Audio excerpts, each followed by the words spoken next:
massive announcement. I'm opening a theme park in Riyadh, Saudi Arabia on November 13th. People ask me all the time, Mr. Beast, I want to compete in one of your videos. Well, now you can. This theme park is filled with some of the craziest challenges and most insane prizes we have ever given away. Like all theme parks, we have roller coasters, we have drop towers, we have all that usual stuff. But in Beastland, we also have custom-made games that are inspired off our YouTube channel. This theme park is going to blow your mind, and tickets literally just went live. Beastland opens on November 13th as part of Riyadh season. You can book your tickets through WeBook. Guys, this is going to be awesome. I'll be there opening day. Make sure you buy your tickets. Mr. Beast just pulled off something wild. Again, he really went and opened his own theme park in Dubai, and the whole internet is staring like, bro, what? This place is called Beastworld, a huge real-life amusement park dropped right in the middle of the desert like it's nothing. This isn't some tiny YouTuber side project. This is billionaire-level moves, straight empire behavior. But here's where it gets spicy. This whole situation ends up making DanTDM look low-key right. Remember when Dan said creators like MrBeast were pushing junk to kids for money? People dragged him back then.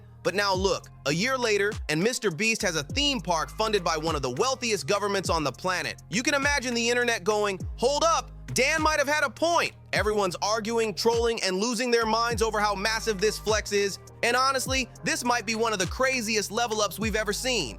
One day we're talking about some little lunch product, the next day AI thumbnails, and suddenly we're staring at Beastworld Dubai like we're watching someone unlock a secret boss level. It feels like every YouTuber who called him out is getting proven right one move at a time, and the timing is too wild to ignore. Just a few days ago, MrBeast dropped the announcement like it was nothing. Next week, Beastland, our brand new theme park, opens. And the internet instantly froze. A real amusement park from a YouTuber opening in Dubai, backed by government money. This storyline feels like a movie, and everyone's waiting to see what chaos comes next. MrBeast said they built custom games modeled after his videos, rides and challenges you can't find anywhere else. And he's bragging that the park will have the world's largest prize. That's wild. He even called it Disneyland for people with ADHD, and honestly, that description is spot on. Picture walking into a place where one ride is literally called Last to Leave the Roller Coaster wins $10,000. And another is an Escape the Squid Games maze challenge where you win a Feastables bar if you make it out. This man really turned his chaotic YouTube energy into a four-dimensional fever dream. But here's where things get messy real fast. The park isn't just in Dubai, it's actually planted inside Saudi Arabia's massive entertainment investment zone. And when someone asked Jimmy why he picked that location, he hit them with, "It's in the middle of the world so all my fans can visit easily." Cute answer. But everyone knows he could have chosen literally anywhere else on Earth. Instead, he linked up with one of the wealthiest regions out there, a region known for government-backed mega projects, huge PR campaigns aimed at Western audiences, and long-standing accusations of serious human rights issues. So while people are hyped for Beastworld and all the crazy rides, others are side-eyeing the situation hard and asking, what's the real cost behind all that fun? And then things turned chaotic online. Community notes pulled up on MrBeast instantly, and the internet wasted zero time calling him out. They dropped correction after correction, trying to clear the air and point out that he didn't choose Saudi Arabia simply because it's in the middle for fans. There's a whole lot more behind that decision, and people are digging into every detail. Nope, the real story is way different. Earlier this year, MrBeast signed a massive deal with the Saudi-funded Riyadh season, and Beastland was already baked into that agreement. That means his "it's in the middle for everyone" explanation wasn't the reason at all. This move was about the money, plain and simple. We're talking tens of millions, maybe even hundreds. This wasn't some wholesome accessibility for all moment. This was a huge business play wrapped in a feel-good excuse. Money buy happiness? No, not. I mean, to a point, yes. Once you can take care of your health, you can take care of any immediate dangers, and you can take care of your family relatively. No, it doesn't. Those things do. When I first came into money, one of the first things I did was retire my mom, and that brought me tons of happiness. You know what I mean? And if my brother had a medical emergency and we couldn't afford it, and I made money to afford it, that'd bring tons of happiness. So once you take care of those basic necessities, so we'll say make over hypothetically $1 million, no, it really doesn't. And the crazy part, you can practically smell the money behind it stronger than the desert heat. But the location brings in an even darker conversation that people aren't ignoring. The Middle East has a rough history tied to major construction projects. Just look at Qatar's 2022 World Cup. Reports claim thousands of migrant workers lost their lives under horrific, abusive labor conditions while building the stadiums. That shook the whole world, and now folks are seriously worried the same kind of harsh exploitative labor systems might be connected to Beastworld Beastworld's sparkling rides and shiny attractions. That possibility has people online sounding the alarm like crazy. Instead of celebrating big giveaways and feel-good challenges, the internet is suddenly viewing Jimmy like he switched lanes entirely. People are calling this his villain arc, saying he went from handing out stacks of cash to fans to building a billion-dollar empire that might be sitting on some very questionable foundations. The whole vibe around MrBeast shifted overnight, and the drama is exploding across every platform. He went from, I gave away an island, to, I built my own kingdom. Please don't ask questions about the labor situation. The switch up is wild, and the irony hits crazy hard because this is the same man who once said, I don't care about money, I reinvest everything into my content. Back then, MrBeast was treated like the internet's golden child, the generous creator dropping $10,000 tips, funding clean water wells, helping people see for the first time, spreading positivity everywhere like it was his brand identity. But now people online say he's looking less like a philanthropist and more like someone who walks straight off a Forbes magazine cover. Critics keep asking when the good guy version disappeared behind the giant business machine he built. It's got everyone wondering out loud, does money really buy happiness? Look at the lineup. Feastables chocolate, Prime collabs, Beast Burger, and then Lunchy, that so-called healthy snack for kids that aged worse than old milk. And now Beastworld, a billionaire-backed theme park shining in the desert. It's wild how fast the brand that once screamed generosity turned into a symbol of corporate grind with a giant smiley thumbnail slapped on top like it fixes everything. And this is exactly where DanTDM walks right back into the storyline like he never left. Back in 2024, when Lunchy first got released, Dan dropped one simple tweet that shook the whole internet. He said, "What happened to YouTubers, man? This is selling stuff for the sake of money. How does this benefit your fans? You're selling crap to kids who don't know better. Do better." That tweet exploded everywhere, and people dragged him, defended him, argued nonstop.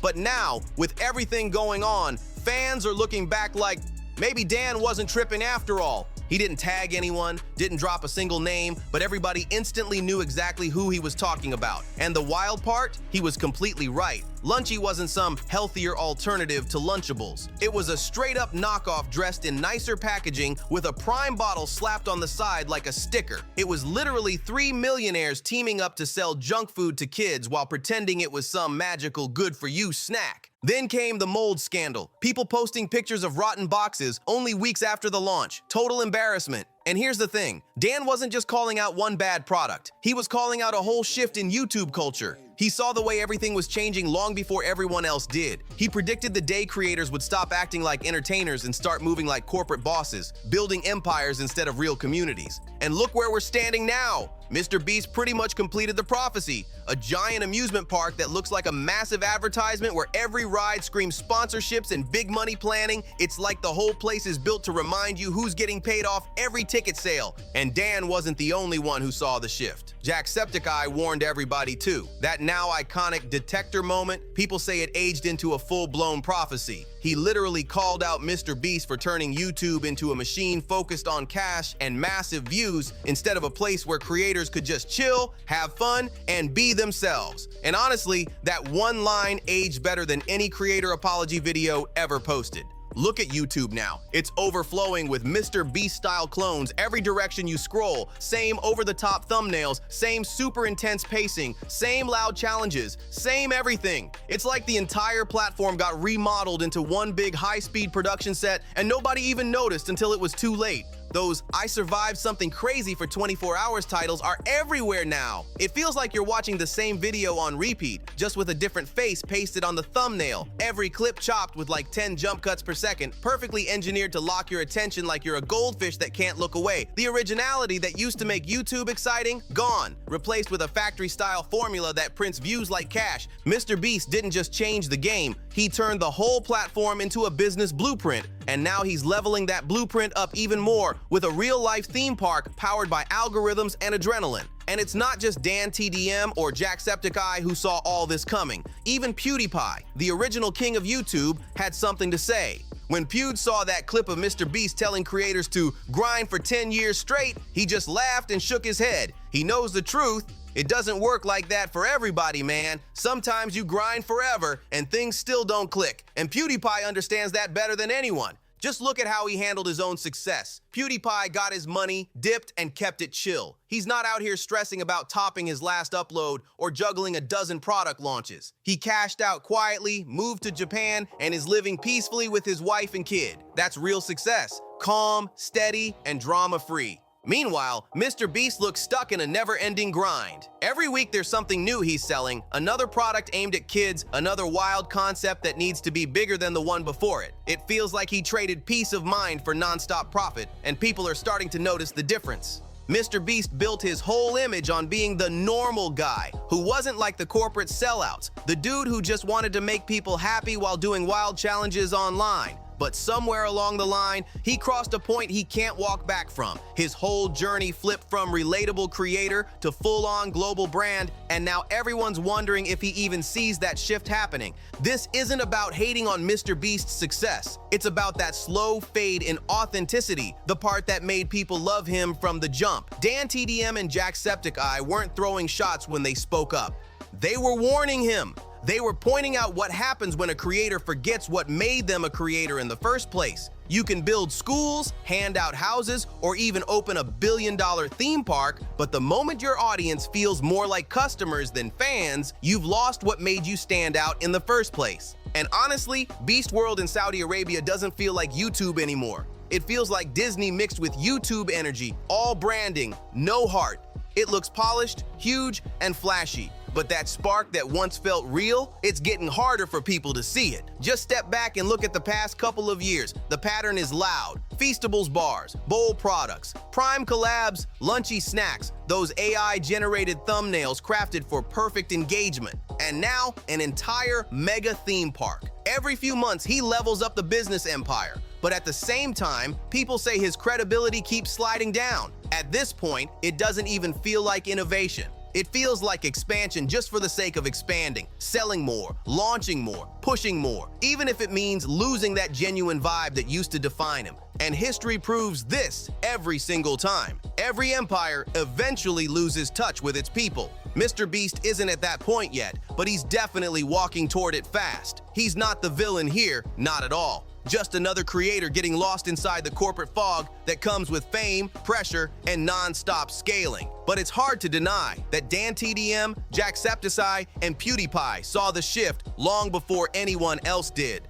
This whole story isn't about painting MrBeast as evil. It's about watching that slow transition from creator to corporation. YouTube used to feel raw, messy, personal, like real connection between people. Now it feels like construction projects, precision branding, polished perfection, and profit-driven decisions. And when the biggest YouTuber in the world opens a theme park in Dubai, it's not just another headline. It feels like the end of an era. The old YouTube, the one built on creativity and community, might really be gone. And the billionaire era looks like it's officially here. DanTDM, Jacksepticeye, and PewDiePie didn't dislike MrBeast. They just read the signs before anyone else did. And now, one giant theme park later, the whole picture looks crystal clear. Drop your thoughts down below, hit like, subscribe, share this with someone who needs to hear it, and I'll see you on the next one.